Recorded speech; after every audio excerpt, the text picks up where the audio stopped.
environments online. And I provided a handout here of standards for quality online teaching. That's a list of those attributes and skills that many of the virtual schools around the US are using to make sure their teachers are prepared to teach online.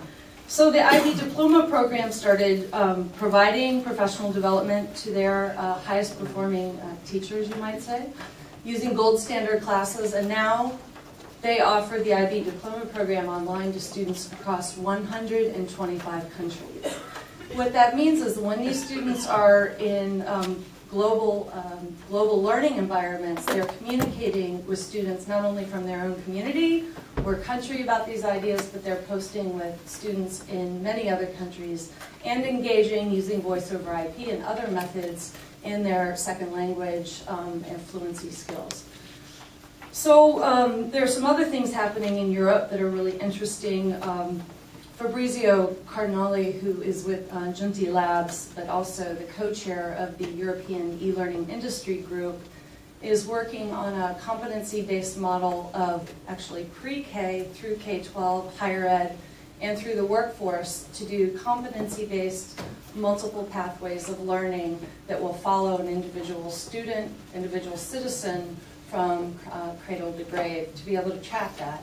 And in addition to that, they're using virtual learning worlds. They're using informal and formal-based learning worlds so that the content can essentially come from a content management system, go in and be tied to what we think of as student information systems, be tied into the learning progressions for where that particular learning pathway will go.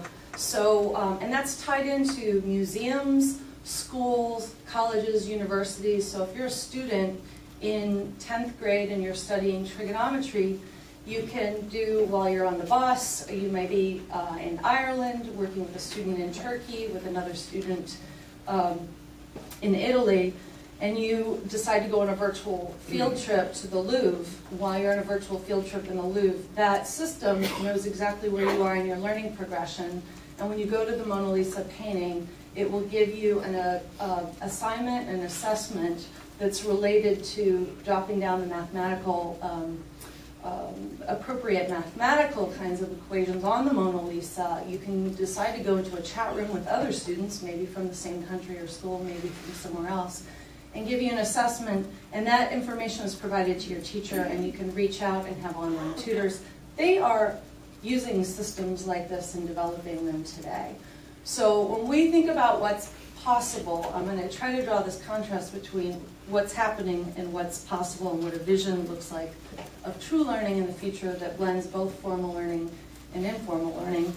Let's go to Turkey. 3 years ago, one of our members who works with the Ministry of Education in Turkey said that they wanted to start delivering online courses to K-12 students in Turkey. So they invested in what they call gold standard online courses in core subject areas and developed these high quality, highly interactive online courses, trained, I'm going to use the term master teachers to teach online, and in 3 years they went from having 0 students taking online courses to 15 million in Turkey. So today they have 15 million kids who have taken online courses.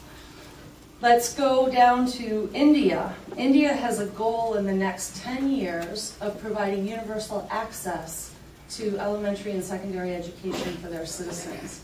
In order to do that, they would have to build 200,000 new schools, brick and mortar.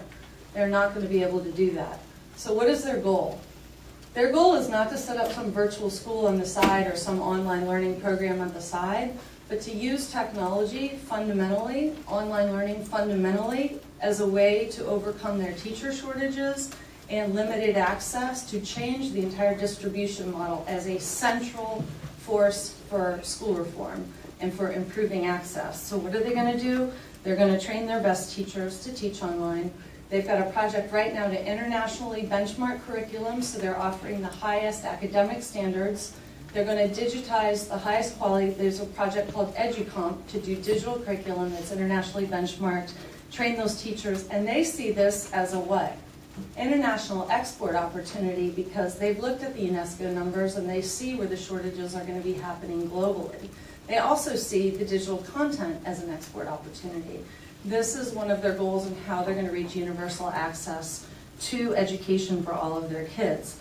So when we look at these top 10 breakthroughs transforming life as we know it over the next 20 to 30 years, other countries are moving very quickly. In China, in our survey, in the next 10 years, they plan to reach how many more students using online learning? They've already digitized their entire K-12 content curriculum. In China, they're in the process right now of developing programs to train pre-service teachers with the skills and new pedagogical models to teach online at a distance, but also in blended models. And their goal in the next 10 years is to reach how many more kids? 100 million.